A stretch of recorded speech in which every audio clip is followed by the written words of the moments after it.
É difícil, porque para começar não é fácil. Começar de zero, idioma diferente, climatura diferente, pessoa diferente, tudo é diferente. Que migrar nunca é apenas mudar de endereço. Migrar é deixar uma parte da vida para trás, é chegar em um novo lugar, tentando entender a língua, a cultura, a rotina, um jeito tão diferente de viver. É procurar trabalho, escola para os filhos, atendimento, orientação, dignidade. O grande símbolo do Brasil é receber a todos de braços abertos. Mas será que o Brasil abraça? Nosso fundador, Scalabrini, dizia que para o migrante a pátria é a terra que lhe dá o pão. As pessoas comentam conosco assim, o migrante ele está ilegal no Brasil. Para começar, nenhum ser humano é ilegal. A nossa lei de imigração não criminaliza o ato de migrar. Essa pessoa está irregular ou indocumentada. Quando ela chega no CAN, ela tem acesso a gente chama de acolhida, né? A acolhida, ela tem muito do ouvir o que o migrante precisa e direcionar, né? Então a gente direciona para a parte de documentação, que é ainda uma demanda mais latente que nós temos, né? Porque a documentação, são formulários muito específicos. É difícil a pessoa conseguir preencher eles sozinha e de maneira totalmente gratuita, que hoje em Caxias, Serra Gaúcha, digamos, somos nós e o SEAI que fazemos esse trabalho de maneira gratuita. Muito embora seja universal a saúde, um migrante sem documento ele só acessa urgência e emergência. Então, por exemplo, se uma gestante precisasse fazer o acompanhamento pré-natal, se precisasse fazer qualquer outra situação, não poderia enquanto estar indocumentada. Eu não consigo abrir uma conta em banco. Se eu não consigo abrir uma conta em banco, eu não consigo trabalhar. Se eu não consigo trabalhar, não consigo me manter, não posso ficar aqui, né? Porque eu não falava português e ficou um pouco complicado para mim, para conversar com a pessoa. Por isso que é tão difícil para um migrante se integrar a essa nova sociedade, porque ele fala uma outra língua. Essa língua é diferente da língua materna dele. E por isso ele precisa de tempo para se adaptar. Sem a comunicação, ele não se sente plenamente integrado, ele não se sente plenamente cidadão. Me refiro a um feirão de empregos que houve aqui em Caxias do Sul uns meses atrás e que, por uma questão de barreira linguística, as pessoas que ali estavam buscando acesso ao emprego não conseguiram desenvolver isso com quem estava atendendo, num feirão em que existiam vagas de emprego à disposição. Então perceba que o problema não era nem a vontade de trabalhar, nem o emprego disponível.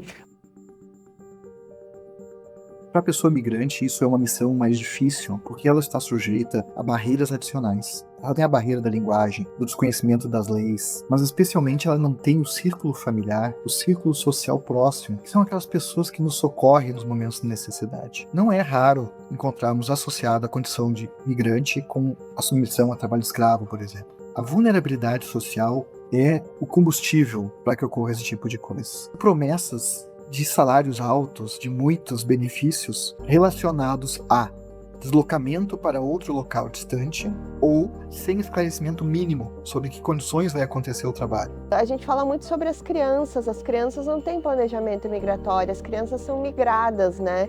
E o quanto isso vai além do idioma, o quanto vai da lembrança, o quanto vai de estar um dia num lugar e no outro dia acordar numa realidade totalmente diferente, sem planejamento, né?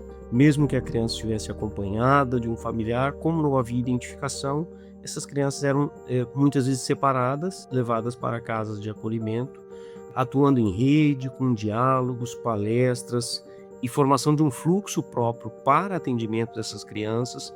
Nós conseguimos, de fato, implementar a normativa do CONANDA, que prevê a entrevista dessa criança, deste adolescente, para averiguação de uma eventual situação de risco e, em não havendo, essas crianças, juntamente com os familiares ou supostos familiares, aí são acolhidos na nossa unidade de acolhimento aos migrantes, onde lá podem permanecer acompanhados de suas famílias. Eu acho que aqui a gente pode trazer um exemplo da grande calamidade que a gente viveu no Rio Grande do Sul. Todo mundo foi afetado de forma igual. Não, porque quando você perdeu praticamente tudo numa inundação, Nós, apesar da tragédia ter atingido a todos, nós temos nossa certidão de nascimento num cartório. Eu acho que a grande lição que a gente mais ouviu é que o ser humano, o gaúcho, o caxiense, ele tem muito mais chance de se tornar um deslocado climático, um migrante, do que se tornar milionário, né? Eu acho que sempre fica essa reflexão de que pode ser a gente, podem ser os nossos filhos, os nossos parentes, os nossos amigos, né?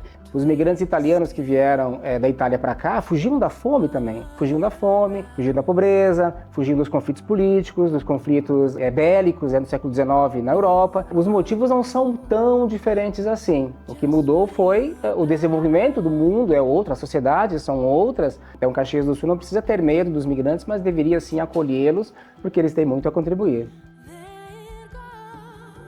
O Centro de Atendimento ao Migrante é uma instituição das Irmãs Scalabrinianas. A missão é acolher, proteger, defender e incluir o migrante, o refugiado e o apátrida. Nós dissemos que nós temos 2 trabalhos a serem feitos. Dentro do CAM, preparar o migrante para que ele possa se integrar, para que ele possa conhecer a nossa cidade, e também nós precisamos trabalhar para fora do CAM.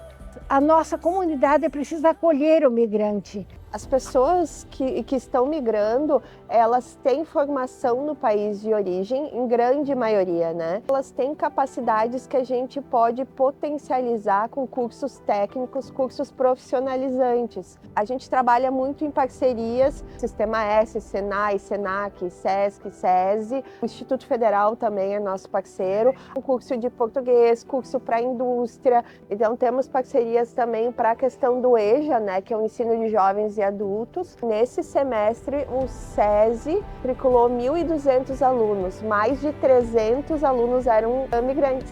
Que o pai era um advogado, a mãe era uma professora e agora estão trabalhando em cargos muito abaixo disso. Essa frustração, tem engenheiros navais trabalhando em solda, na posição 1. O Centro de Atendimento ao Migrante faz um serviço social importantíssimo, principalmente na sua correlação e inter-relação com o poder público constituído, que muitas vezes não tem lá um profissional com o idioma, um profissional com o conhecimento da legislação específica de migração e refúgio.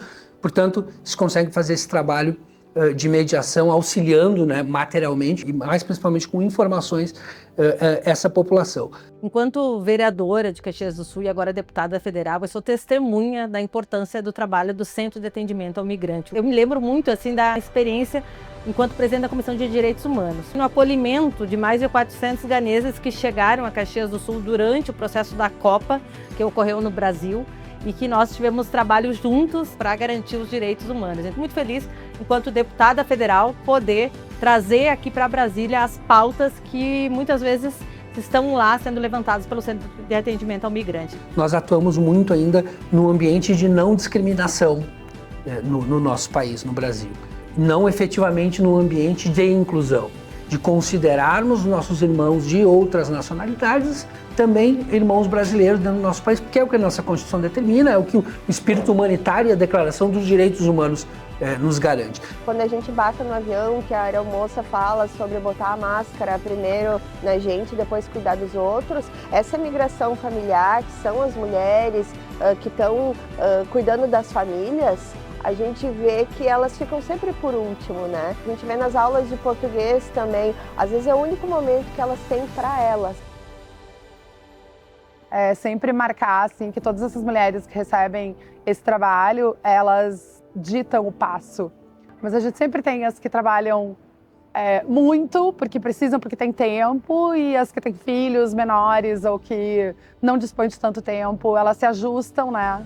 Eu sempre achei importante a gente poder trabalhar no nosso tempo, sabe? Pausar no tempo que a gente quiser e fazer um almoço, né, para um filho, para o marido e depois voltar no tempo que ela puder. Então, as mulheres são essas heroínas que possibilitam que a gente tenha essas bolsas incríveis para vender. Elas são... Eu me emociono porque eu vejo que transforma a vida delas, mas transforma a minha vida também, transformou a minha vida também, sabe? Possibilitou que eu também, uma mulher imigrante, pudesse ter esse negócio, pudesse construir esse caminho, né, que me leva além, mas também traz comigo esse monte de mulheres incríveis, né? Elas são as protagonistas desse trabalho e eu sempre falo as heroínas, porque sem elas eu nunca poderia ter recomeçado em outro lugar, como elas fizeram, né, antes de mim. Mãe, trabalho e conselho. Ela é como se fosse uma família da gente. Trabalho com vidas. Eu trabalho com histórias, eu trabalho com pessoas. Mas antes de números, antes de dados, eu trabalho com pessoas. Eu trabalho com seres humanos. Eu trabalho com mães, com pais que chegam na minha frente e dizem: doutor, me ajuda a trazer meu filho. Doutor, me ajuda a trazer minha mãe. Doutor, minha mãe está doente no meu país e eu digo assim, eu não tenho esse poder porque a lei me limita. Minha mãe estava lá, é comerciante, que vendia roupa. Não, ela não existe mais. Ela morreu já. Não, estou com minha filha que nasceu aqui e meu marido que encontrar aqui também. É isso, nova. A integração verdadeira é isso, né? Não é apagar a história de ninguém. É permitir que cada pessoa possa chegar, pertencer e contribuir sem deixar de ser quem ela é. Caxias entende isso de uma forma muito profunda porque também é uma cidade formada por chegadas. A nossa história foi construída por pessoas que migraram, trabalharam, criaram raízes, transformaram esse território. Por isso, quando a gente acolhe quem chega hoje, a gente também honra a nossa própria história. O CAN nos ensina que uma cidade só é verdadeiramente grande quando ela sabe acolher. Caxias do Sul é maior, mais humana, porque tem o CAN por aqui, porque o CAN existe, faz um trabalho sensacional. Mas sempre aí tem que saber o que quer, porque não é fácil. Chegou um país que não da gente, a gente tem que passar muitas coisas. Vai ter que ficar firme e ver pela frente. É mais nada.